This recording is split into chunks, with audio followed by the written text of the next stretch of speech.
கிறிஸ்துவின் கிறிஸ்தவம், இது வாழ்வின் வழி. Christianity of Christ, this is the way of life.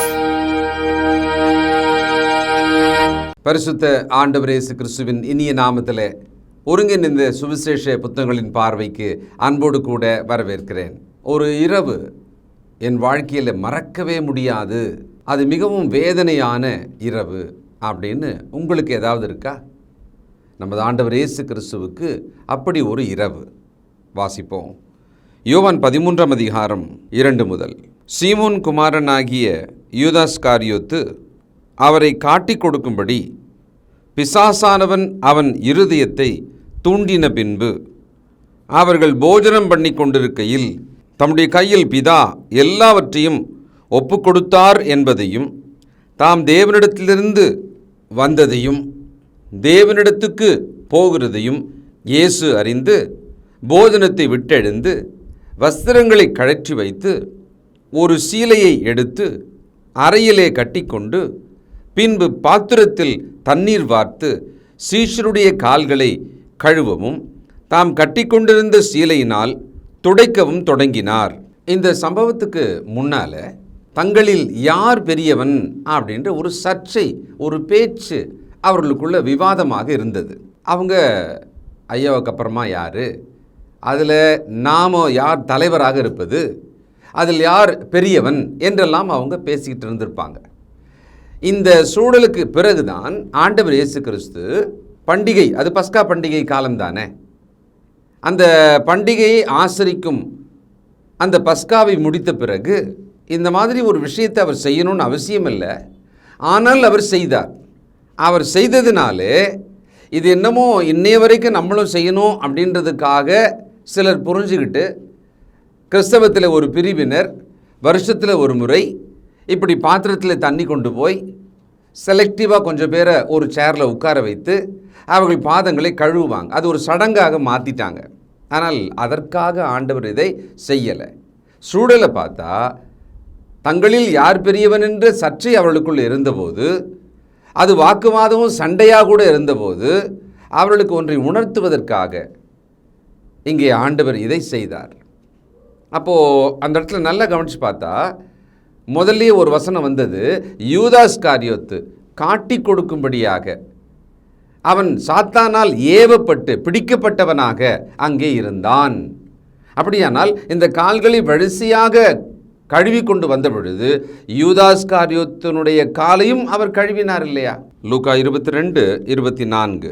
அன்றியும் தங்களில் எவன் பெரியவனாயிருப்பான் என்று அவர்களுக்குள்ளே வாக்குவாதம் உண்டாயிற்று. பார்த்தீங்களா, அவங்க ஒரு பெரிய வாக்குவாதம் சத்தமாக பேசியிருக்காங்க. ஒரு முடிவுக்கு வரணுன்ற மாதிரி அவங்களுக்குள்ள ஏதோ ஒரு நிர்பந்தம் வந்திருக்கிறது. ஆண்டவர் இயேசு கிறிஸ்துவோ சிலுவைக்கு முன்பு பாடுகளின் பாதையை அவர் மெதுவாக நகர்ந்து சென்று கொண்டிருக்கிறார். ஆனால் இவர்களோ ஒரு பக்கம் தங்களில் பெரியவன் யார் என்று வாக்குவாதம் பண்ணி கொண்டிருந்தார்கள். இன்னொருவனோ இயேசுவை காட்டிக் கொடுப்பதற்கான ஒரு வியூகம் செய்து கொண்டிருந்தான். எப்படி ரொம்ப சேஃபாக பிடிக்க வருபவர்கள் புரிந்து கொள்கிற மாதிரி, ஆனாலும் அதை ரொம்ப நாசுக்காக செய்யணுன்ற மாதிரி அவன் திட்டமிட்டு கொண்டிருக்கிறான். 5 யோவான் 13. பின்பு பாத்திரத்தில் தண்ணீர் வார்த்து சீஷருடைய கால்களை கழுவவும் தாம் கட்டிக்கொண்டிருந்த சீலையினால் துடைக்கவும் தொடங்கினார். அவர் சீமோன் பேதுருவினிடத்தில் வந்தபோது அவரை நோக்கி, ஆண்டவரே, நீர் என் கால்களை கழுவலாமா என்றான். இயேசு அவனுக்கு பிரதியுத்தரமாக, நான் செய்கிறது இன்னதென்று இப்பொழுது நீ அறியாய், இனிமேல் அறிவாய் என்றார். பேதுரு அவரை நோக்கி, நீர் ஒரு காலம் என் கால்களை கழுவப்படாது என்றான். இயேசு அவனுக்கு பிரதியுத்தரமாக, நான் உன்னை கழுவாவிட்டால் என்னிடத்தில் உனக்கு பங்கில்லை என்றார். அதற்கு சீமோன் பேதுரு, ஆண்டவரே, என் கால்களை மாத்திரமல்ல, என் கைகளையும் என் தலையையும் கூட கழுவ வேண்டும் என்றான்.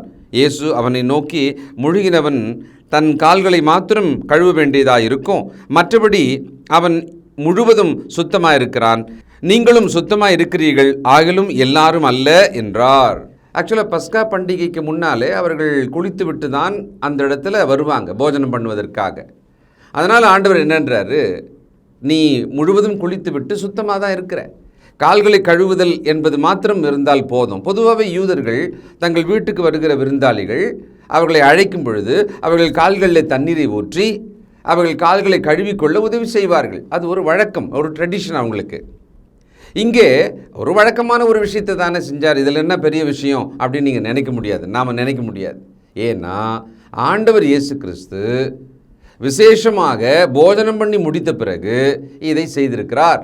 இந்த இடத்துல விசேஷமாக அவர்கள் போஜனம் பண்ணுவதற்காக ஆயத்தமாகிற ஒரு சமயம் இது. அந்த சமயத்தில் தான் இதை அவர் செய்கிறாரு. பாருங்கள், அங்கே யூதாஸ் காரியோத்து அவன் காட்டி கொடுப்பதற்கு ஆயத்தமாகிறான்னு ஆண்டவருக்கு தெரியும். தானும் முழுவதும் தன்னை ஆயத்த மனநிலைக்குள்ளே ஆண்டவரும் வச்சுக்கிட்டாரு. ஒருவன் அல்ல, எல்லாரும் அல்ல அப்படின்ற மாதிரி ஒரு பாயிண்ட் அவுட் பண்ணுறாரு அந்த இடத்துல. சுத்தமாக இருக்கிறீங்க, ஆனாலும் எல்லாரும் அல்ல அப்படின்னு சொன்னதை கவனிச்சிங்களா? அது ஏன் அப்படி சொன்னாராம்? வேதமே சொல்லுகிறது. அடுத்த வசனம், தம்மை காட்டி கொடுக்கிறவனை அவர் அறிந்திருந்தபடியினால் நீங்கள் எல்லாரும் சுத்தமுள்ளவர்கள் அல்ல என்றார். அவருடைய கால்களை அவர் கழுவின பின்பு தம்முடைய வஸ்திரங்களை தரித்து கொண்டு திரும்ப உட்கார்ந்தார். அவர்களை நோக்கி, நான் உங்களுக்கு செய்ததை அறிந்திருக்கிறீர்களா? இந்த அறிந்திருக்கிறீர்களா அதான் கண்ணில் பார்த்தாங்க இல்லையா? அவர் என்ன கேட்டார்னா, புரியுதா, நான் ஏன் பண்ணேன் புரியுதா? இதான் அந்த இடத்துல அவர் கேட்க வந்த கேள்வி. ஆண்டவர் இயேசு கிறிஸ்து ஒரு வித்தியாசமாக, இதுவரை செய்யாததாக இந்த ஒரு விஷயத்தை அவர்கள் கால்களை எல்லாம் கழுவினார். அந்த இடத்துல யூதாஸ் காரியோத்தும் அங்கு இருந்தபடியினால் அவனுடைய கால்களையும் அவர் கழுவி இருக்கிறார். ஆண்டவர் நமக்கு ஏற்கனவே போதிச்சிருக்கிறாரே. மத்தேயு 5ஆம் அதிகாரம் 44, 45, நான் உங்களுக்கு சொல்லுகிறேன், உங்கள் சத்துருக்களை சிநேகியுங்கள், உங்களை சபிக்கிறவர்களை ஆசீர்வதியுங்கள், உங்களை பகைக்கிறவர்களுக்கு நன்மை செய்யுங்கள், உங்களை நிந்திக்கிறவர்களுக்காகவும் உங்களை துன்பப்படுத்துகிறவர்களுக்காகவும் ஜெபம் பண்ணுங்கள். இப்படி செய்வதனால் நீங்கள் பரலோகத்தில் இருக்கிற உங்கள் பிதாவுக்கு புத்திரராய் இருப்பீர்கள். அவர் தீயோர் மேலும் நல்லோர் மேலும் தமது சூரியனை உதிக்க பண்ணி நீதி உள்ளவர்கள் மேலும் அநீதி உள்ளவர்கள் மேலும் மழையை பெய்ய பண்ணுகிறார். சத்துருவை சிநேகியுங்கள், அவர்களுக்கு நன்மை செய்யுங்கள், அவர்களுக்கு ஆகாரம் கொடுங்கள், அவர்கள் தாகத்துக்கு தண்ணீர் கொடுங்கள், அவர்களுக்கு உங்களால் ஆன மட்டும் என்னென்ன சந்தர்ப்பம் கிடைக்குமோ நன்மை செய்து கொண்டே இருங்கள். அவர்களை விசாரிக்கிறது கர்த்தர் செய்வார். அவர்கள் நமக்கு செய்த தீமைக்கு பதில் கர்த்தர் பார்த்து கொள்வார். இந்த தெளிவு கிறிஸ்துவுக்குள்ளே நமக்கு தேவைப்படுது. ஆண்டவரோ இன்னும் கொஞ்ச நேரத்தில் தன்னை காட்டி கொடுக்க போகிற யூதாஸின் கால்களை கூட கழுவினார். 12 பேரும் இருந்தாங்க, சாம்பிளுக்கு 2 பேர் 4 பேரை கழுவிட்டு கூட ஆண்டவர் இதை பாடம் சொல்லியிருக்கலாம்.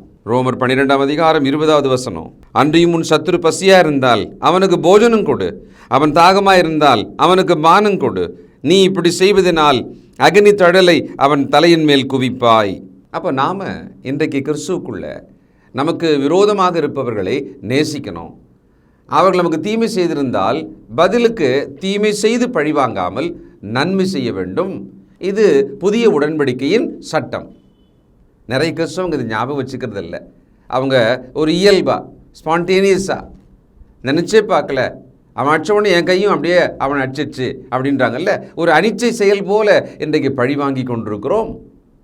சிலர் திட்டமிட்டு தெளிவாக பழி வாங்குகிறார்கள். கிறிஸ்தவர்கள் பழி வாங்கக்கூடாது. ரொம்ப தெளிவாக வசனம் சொல்லுது, பழி வாங்குதல் தேவனுக்குரியது. அப்படின்னா என்ன அர்த்தம்? அவர் நியாயம் தீர்ப்பார், அவர் விசாரிப்பார் காரியத்தை, நாம் செய்யக்கூடாதாம். யோவான் 13:13 முதல், நீங்களும் என்னை போதகர் என்றும் ஆண்டவர் என்றும் சொல்லுகிறீர்கள். நீங்கள் சொல்லுகிறது சரியே, நான் அவர்தான். ஆண்டவரும் போதகருமாகிய நானே உங்கள் கால்களை கழுவினதுண்டானால் நீங்களும் ஒருவருடைய கால்களை ஒருவர் கழுவ கடவீர்கள். நான் உங்களுக்கு செய்தது போல நீங்களும் செய்யும்படி உங்களுக்கு மாதிரியை காண்பித்தேன். மெய்யாகவே மெய்யாகவே நான் உங்களுக்கு சொல்லுகிறேன், ஊழியக்காரன் தன் எஜமானிலும் பெரியவன் அல்ல, அனுப்பப்பட்டவன் தன்னை அனுப்பினவரிலும் பெரியவன் அல்ல. நீங்கள் இவைகளை அறிந்திருக்கிறபடியினால் இவைகளை செய்வீர்களானால் பாக்கியவான்களாயிருப்பீர்கள். ஒரு முக்கியமான வாழ்க்கை பாடத்தை, தலைமுறைகளுக்கான பாடத்தை, கிறிஸ்தவ வாழ்க்கைக்கான பாடத்தை ஆண்டவர் இங்கே சொல்லிக் கொடுத்தார். அதுக்காக தான் அவர் மெனக்கெட்டு தண்ணி எடுத்து துண்டை கட்டிக்கிட்டு கால்களை கழுவி பிறகு அதை துடைத்து இந்த ஒரு விஷயத்தை அவர் செய்து காண்பித்தார். இதை சும்மா செய்யுங்கன்னா கூட சிலருக்கு கூச்சமாக இருக்கும். சும்மா செஞ்சு காமிங்களே அப்படின்னு சொன்னால் கூட கூச்சப்படுவாங்க. நாம் கால்களை இப்படி தண்ணி எடுத்து தான் கழுவிடணுன்றதுக்காக சொன்னாரானா? இல்லை. நீங்கள் பணிவிடை செய்யும் ஆவியோடு இருங்கள். தலைவனாக இருக்க விரும்பினால் ஊழியக்காரனாக இருங்கள். நீங்கள் ஒரு தொண்டனை போல சேவை செய்பவனாக இருங்கள். இதுதான் ஒரு சுவிசேஷகனோட வேலை, ஒரு கிறிஸ்தவ ஊழியக்காரனோட வேலை. இன்றைக்கு நாம் எப்படிப்பட்டவர்களாக இருக்கிறோம்? சமீபத்தில் சென்னையில் ஒரு மார்க்க பிரிவினை சபையை சேர்ந்த மிகவும் வயதான ஒரு 70 வயதுக்கு மேற்பட்ட ஒரு போதகரை உடனிருந்த 3 பேர் சேர்ந்து கொலை செய்து விட்டார்கள். ரொம்ப அதிர்ச்சியாக இருக்குது. என்னன்னா, அவர் இவர்களில் ஒருவரோட தவறான நடக்கையை கண்டித்தாராம். இவ்வளவுதான். அவர்கள் உடனே பழிவாங்கும் திட்டமிட்டார்கள். அவரை தலையணை வைத்து முகத்தை மூடி கொலை செய்து விட்டார்கள். இப்போ இந்த 3 பேருக்கும் இன்றைக்கி பேப்பரில் வந்தது, அவளுக்கு ஆயுள் தண்டனை. எவ்வளவு தூரத்துக்கு வேதனைக்குரிய விஷயம், அது எவ்வளவு அவமானமானதாக இருக்கும், அந்த குடும்பங்களோட நிலைமை எப்படி இருக்கும், அந்த சந்ததி இதை எப்படி பார்க்கும்? இது நூற்றுக்கணக்கில் உலகத்தில் நடந்து கொண்டே தான் இருக்குது. நாம் ஆண்டவர் இயேசு கிறிஸ்துவினிடத்தில் இந்த முன்மாதிரியை மனதில் வைத்தோமானால் எந்த விஷயத்துக்கும் பதில் செய்வது அல்லது பழி வாங்குவது நம்ம பண்ண மாட்டோம். மாறாக அவர்களுக்கு உரிய நன்மையை செய்வோம். 2வது, நாம் தலைவனாக நம்ம எல்லாரும் மதிக்கத்தக்கதாக புகழும்படியாக நம்மை தூக்கி தலைமையில வச்சு கொண்டாடும்படியான ஒரு தலைவனாக இருக்கணும் அப்படின்னு நம்ம விரும்ப மாட்டோம். காரணம் என்னென்னா, போதகரும் என்னை ஆண்டவரும்னு சொல்கிறீங்க இல்லையா, நானே உங்கள் கால்களை கழுவினதுண்டானால் அவங்க மண்டையில் ஏறணுன்றதுக்காக தான் அப்படி சொன்னார். ஆண்டவர் தன்னை தாழ்த்தி வந்தவர், தன்னை வெறுமையாக்கி வந்தவர். இதுக்கு மேலே அவரை நிரூபிக்கிறதுக்கு அங்கே அவசியமே இல்லை. அவரோ நமக்கு பாடம், அப்போஸ்தலருக்கு பாடம் சொல்லிக் கொடுக்க தான் இதை செய்தார். அந்த நிகழ்ச்சிக்கு உள்ளே யூதாஸ்காரியோத்து இருந்தான் இல்லையா, அப்படி தானே தொடக்கமே நம்ம படித்தோம். அவனை பற்றி ஆண்டவர் ஒரு வார்த்தை ஒரு முறை சொல்லியிருக்கிறார். இப்போ நம்ம படிச்சிட்டோம். உங்களில் எல்லாரும் சுத்தம்னு நான் சொல்லலை அப்படின்னார். அப்போது யூதாஸை நினைத்து தான் அதை சொன்னார். 1. 2வது 18வது வசனம், உங்கள் எல்லாரையும் குறித்து நான் பேசவில்லை, நான் தெரிந்து கொண்டவர்களை அறிவேன், ஆகிலும் வேதவாக்கியம் நிறைவேறத்தக்கதாக என்னுடனே அப்பம் புசிக்கிறவன் என்மேல் தன் குதிகாலை தூக்கினான். அது நடக்கும்போது நானே அவரென்று நீங்கள் விசுவாசிக்கும் பொருட்டு இப்பொழுது அது நடப்பதற்கு முன்னமே அதை உங்களுக்கு சொல்லுகிறேன். ஆண்டவர் இயேசு கிறிஸ்து சுற்றி இருந்தவர்கள் யூதாஸ் என்ற ஒரு மனிதன் யார், அவன் என்னவாக வேலை செய்கிறான், அவன் என்ன பண்ண போகிறான் அப்படின்றத நடக்கிறதுக்கு முன்னாலேயே குறிப்பாக சொல்லி வச்சார். 21, இயேசு இவைகளை சொன்ன பின்பு ஆவியில் கலங்கி, உங்களில் ஒருவன் என்னை காட்டிக் கொடுப்பான் என்று மெய்யாகவே உங்களுக்கு சொல்லுகிறேன் என்று சாட்சியாக சொன்னார். அப்பொழுது யாரை குறித்து பேசுகிறார் என்று சீஷர்கள் ஐயப்பட்டு சந்தேகப்பட்டு ஒருவரை ஒருவர் நோக்கி பார்த்தார்கள். அந்த சமயத்தில் அவருடைய சீஷர்கள் இயேசுவுக்கு அன்பானவனாயிருந்த ஒருவன் இயேசுவின் மார்பிலை சாய்ந்து கொண்டிருந்தான். யாரை குறித்து சொல்லுகிறார் என்று விசாரிக்கும்படி சீமோன் பேதுரு அவனுக்கு சைகை காட்டினான். அப்பொழுது அவன் இயேசுவின் மார்பிலை சாய்ந்து கொண்டு, ஆண்டவரே, அவன் யார் என்றான். இயேசு பிரதியுத்தரமாக, நான் இந்த துணிக்கையை தோய்த்து எவனுக்கு கொடுப்பேனோ அவன்தான் என்று சொல்லி துணிக்கையை தோய்த்து சீமோனின் குமாரனாகிய யூதாஸ்காரியோத்துக்கு கொடுத்தார். அந்த துணிக்கையை அவன் வாங்கின பின்பு சாத்தான் அவனுக்குள் புகுந்தான். அப்பொழுது இயேசு அவனை நோக்கி, நீ செய்கிறதை சீக்கிரமாய் செய் என்றார். ஒரு விஷயம் நம்ம மனசு கூட கலங்கடிக்க செய்தது. இயேசு ஆவியிலே கலங்கினவராக இருக்கிறார். தான் தெரிந்து கொண்டவர்கள் தன்னை சுற்றிலும் இருக்கிறார்கள், போஜனம் பண்ணுவதற்கு ஆயத்தமாக இருக்கிறார்கள். அதற்கு முன்னாலே கால்களையெல்லாம் கழுவி விட்டு அவர் ஒரு பாடத்தை, தாழ்மையின் பாடத்தை இறங்கி தாழ்த்தி சொல்லி கொடுத்தார். இதெல்லாம் தாண்டி கூட அந்த சாத்தான் இடம் கொடுத்தபடியினால் யூதாசுக்குள்ளே ரொம்ப சுலபமாக நுழையிறான். நாம் இன்றைக்கு சாத்தானுக்கு இடம் கொடுப்போமானால் அவன் வருவான், நாம் எதிர்ப்போமானால் அவன் ஓடி போவான்.